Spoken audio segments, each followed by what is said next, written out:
moving on to the Premier League. We are 10 weeks into the season now. Luke Littler tops the pile after winning back-to-back nights in Belfast and Manchester last week. But how much have you watched of the Premier League this season, and what have you made of it so far?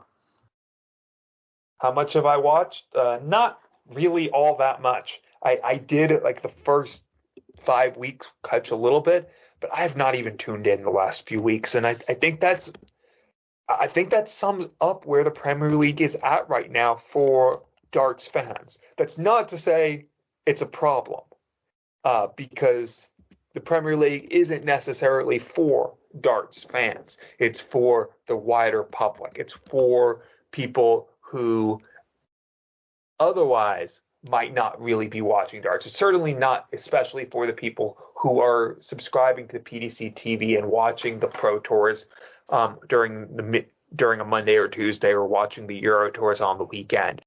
And therefore, it's not necessarily a problem, because if the people who Sky are trying to attract, which is the casual viewer who, might just want something to watch on a Thursday evening before they go to bed, then it's not a problem. But for the darts fans, it's a drag, and it's gotten repetitive, and it's gotten redundant. And it's sad because, Luke Littler is such a huge draw, and it did lead me to tune in for the first few weeks of the season to see how he was doing, and to see his progression on the big televised stage in front of tens of thousands of people. But pretty quickly, I got sick of it, because it's the same 8 players playing each other in a tournament each week, and very often the same players ending up playing each other, maybe not every week, but over the course of every 4 or 5 weeks, they're going to play each other 2 or 3 times, especially when you have players going out first round most of the time, like Peter Wright has been so far this year. It's gotten to the point where I just don't care. And that's pretty much it. Is it impressive what Luke Littler has done, winning those back-to-back weeks? Yes, because then obviously he's playing the best in the world, but add in that means he's beaten Michael Van Gerwen twice. He's beaten Luke Humphreys once. He's beaten Nathan Aspinall twice. And the other player he played was Gerard Price, who's a bit out of form right now, but he's beating the top players in the world in 5 of those 6, and I'm including Nathan Aspinall in that conversation because Nathan Aspinall's currently in one of the playoff spots. So he's beaten the players who are the best players in this competition in 5 of those 6 matches. That tells you how good he is and how impressive he is.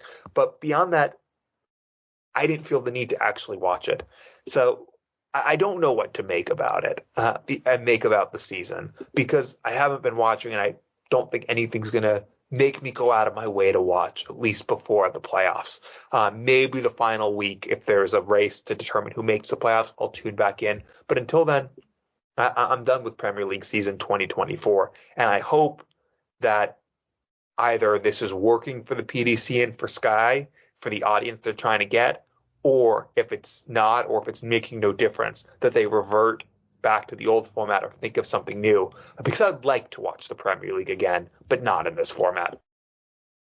Yeah, I don't think we're going to be talking about the Premier League next week, but full disclaimer here, I've only seen the last 2 weeks of the Premier League, and for our listeners who might have been wondering where's the Premier League chat been on the show this year, we usually do our predictions, battle of the co-hosts each week, where we said before the season started we'll skip the first week and see if there is a clamour from you guys to bring it back, and well, there hasn't been, so we've carried on, and it's been quite refreshing not to make a fool of myself with my picks for the Premier League and see how wrong I am each week. But when I was back home over the Easter weekend, I caught most of the night in Belfast, the first nightly win for Luke Littler, and then last week, as you guys know, I was in the media room in Manchester, so saw most of it from backstage. And funny story for you, actually, I mentioned to my nan that I was going to be at the Premier League last week, and when it started on TV, she messaged me and said, let me know where you're sitting so we can spot you on the TV, and I just sent her back a picture from my position in the back row of the media room with the screen in front of me showing the darts, and said you might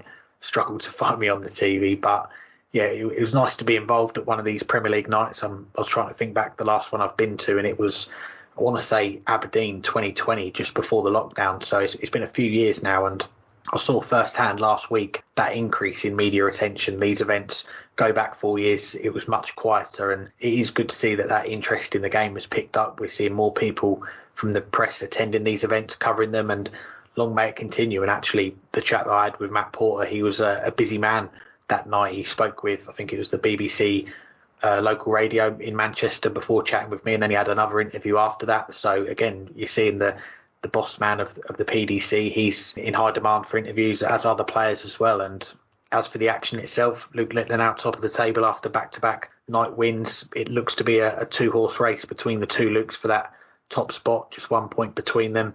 The current format, 5 points for a win, 6 weeks to go. It's hard to completely rule out things just yet. I guess the only thing we can rule out is that Peter Wright isn't going to make that top four. But aside from that, everyone else still in with a chance. Rob Cross, Gerwyn Price, they've got a little bit to do. I think they've probably got to win 2 of the 6 nights left to stand a chance of closing that gap on the top 4. But yeah, like you, the Premier League, not something that I'm an avid viewer of week in, week out these days. And I think when we get towards the end, we've got maybe 1 or 2 weeks left, we'll start to bring it back on the show and talk more about who's going to make the playoffs. And then, of course, I think everyone watches the playoffs to see who is the eventual champion and see if Michael van Gerwen's recent dominance of the Premier League can be stopped.